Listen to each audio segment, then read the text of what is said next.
আসসালামু আলাইকুম প্রিয় দর্শক।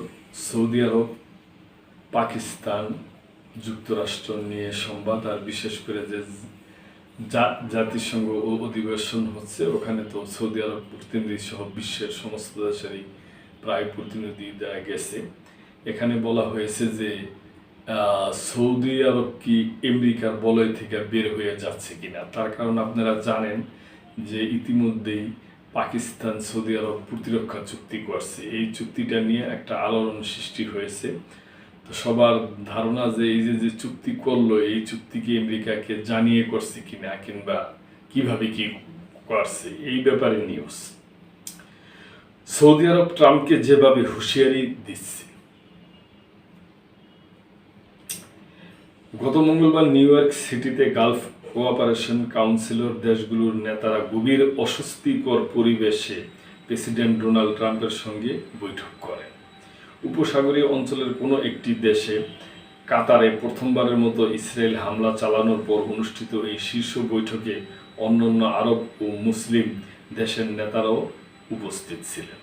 কাতারে ইসরায়েলের হামলা এমন একটি অপ্রত্যাশিত উত্তেজনা তৈরি করেছে যা মধ্যপ্রাচ্য মার্কিন নিরাপত্তা নিশ্চয়তার উপর যে বিশ্বাস, সেটি গভীরভাবে নাড়িয়ে দিয়েছে। এইটা ঠিকই, ইসরায়েল যেভাবে অতর্কিত কাতারে হামলা করে বইল, এটা একটা এমন একটা ব্যাপার হয়েছে, বিশ্বের বিবেককে নাড়াই দিছে। তা আপনারা দেখছেন যে এবার জাতিসংঘ অধিবেশনে যে নেতানিয়াহু সাপের ব্যাপারে মানুষ কিভাবে খেপছে, সব দেশের নেতা থেকে শুরু করিয়া দেশের মানুষ পর্যন্ত। ওই হামলার পর জিসিসির প্রভাবশালী দেশ সৌদি আরব পাকিস্তানের সঙ্গে একটি প্রতিরক্ষা চুক্তি করেছে। পাকিস্তান হলো পারমাণবিক শক্তিধর সামরিক শক্তি। মনে করা হচ্ছে চুক্তিটি স্বাক্ষর না হওয়া পর্যন্ত সৌদি আরব তার অংশীদার দেশ যুক্তরাষ্ট্রকে এই বিষয়টি জানায়নি। মধ্যপ্রাচ্যে মার্কিন নিরাপত্তা নিশ্চয়তা যে অপর্যাপ্ত, সেটি ইতিহাসে আবার প্রমাণিত হয়েছে। অতীতে ইরান ও এর মিত্ররা যখন আক্রমণ করেছে এবং সম্প্রতি কাতারে হামাসের মধ্যস্থতাকারীদের লক্ষ্য করে ইসরায়েলি বিমান হামলার সময় তার প্রমাণ পাওয়া গেছে। হুদিরা সৌদি আরবের তেল স্থাপনাগুলোতে ড্রোন ও ক্ষেপণাস্ত্র হামলা চালিয়েছিল। সে সময় ট্রাম্প প্রশাসন কোনো প্রতিক্রিয়া দেখায়নি। গত সপ্তাহের দোহায় হামাসের শান্তি আলোচনাকারীদের উপর ইসরায়েলের নির্লজ্জ বিমান হামলা এই দুশ্চিন্তাকে আরও তীব্রতর করে দিয়েছে। বছরের পর বছর ধরে উপসাগরীয় অঞ্চলের শাসকরা ইরান নিয়ে উদ্বিগ্ন ছিলেন, কিন্তু এখন যুক্তরাষ্ট্রের সবচেয়ে ঘনিষ্ঠ আঞ্চলিক মিত্র ইসরায়েল যখন লাল রেখা অতিক্রম করে আক্রমণ করেছে, তখন এই প্রশ্নটি সামনে চলে আসে যে মধ্যপ্রাচ্য ক্ষমতার ভারসাম্য বজায় রাখতে ওয়াশিংটন কতটা ইচ্ছুক। ইসরায়েলের প্রধানমন্ত্রী বিনিয়ামিন নেতানিয়াহুর কথাবার্তা ও কর্মকাণ্ড আরব নেতাদের মধ্যে আরও উদ্বেগ বাড়িয়েছে। লেভান্ত অঞ্চলে ইরান সমর্থিত অসম শক্তির বড় অংশ ধ্বংস করার পর নেতানিয়াহু এখন দাবি করছে যে ইসরায়েল 7টি ফ্রন্টে লড়াই করেছে। এটা এমন একটি বিস্তৃত ঘোষণা যেটা ইঙ্গিত দেয় যে কথিত প্রতিরক্ষার বাইরে আঞ্চলিক সীমানা পুনর্গঠনের উচ্চাকাঙ্ক্ষা তার রয়েছে। ইতিমধ্যে ইসরায়েলি বাহিনী দক্ষিণ লেবানন ও দক্ষিণ সিরিয়ায় ভূখণ্ড দখল করেছে। পশ্চিম তীরের বড় অংশ দখলের প্রকাশ্য ইঙ্গিত দিচ্ছেন তিনি। জিসিসি নেতাদের কাছে নেতানিয়াহুর এমন ভাষা ও কর্মকাণ্ড কেবল উস্কানিমূলক নয়, বরং অস্থিতিশীল সৃষ্টি করেছে।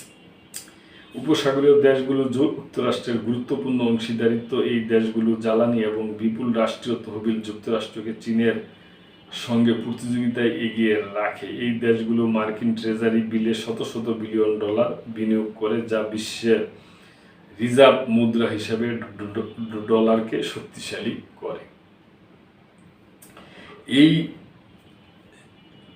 সে কারণে সৌদি পাকিস্তান প্রতিরক্ষা চুক্তিকে প্রত্যাখ্যান না করে এটিকে বরং সতর্কতা হিসাবে নিতে হবে ট্রাম্পকে।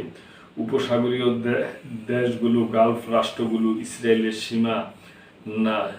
সীমা লঙ্ঘনের বিরুদ্ধে নিজেদের নিরাপত্তা ব্যবস্থা নিচ্ছে, যুক্তরাষ্ট্রকে পরিত্যাগ করছে না। এই নভেম্বরে সৌদি আরবের যুক্তরাজ্য মোহাম্মদ বিন সালমানের ওয়াশিংটন সফরে আসছেন।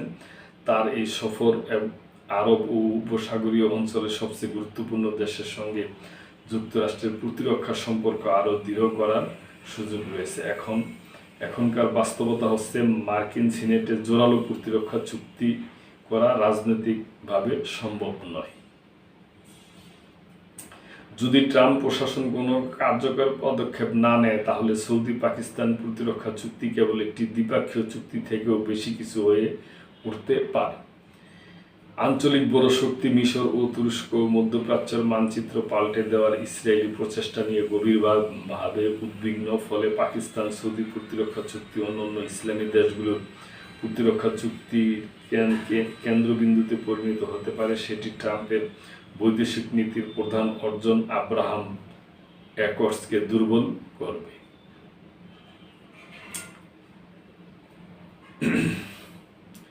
ফিরাস মাকসাদ ইউরেশিয়া গ্রুপে মধ্যপ্রাচ্য উত্তর আফ্রিকা অঞ্চলের মহাপরিচালক এবং মিডল ইস্ট ইনস্টিটিউট অ্যাসোসিয়েট ফেলো, টাইমস ম্যাগাজিন থেকে নেওয়া এই সংবাদগুলো।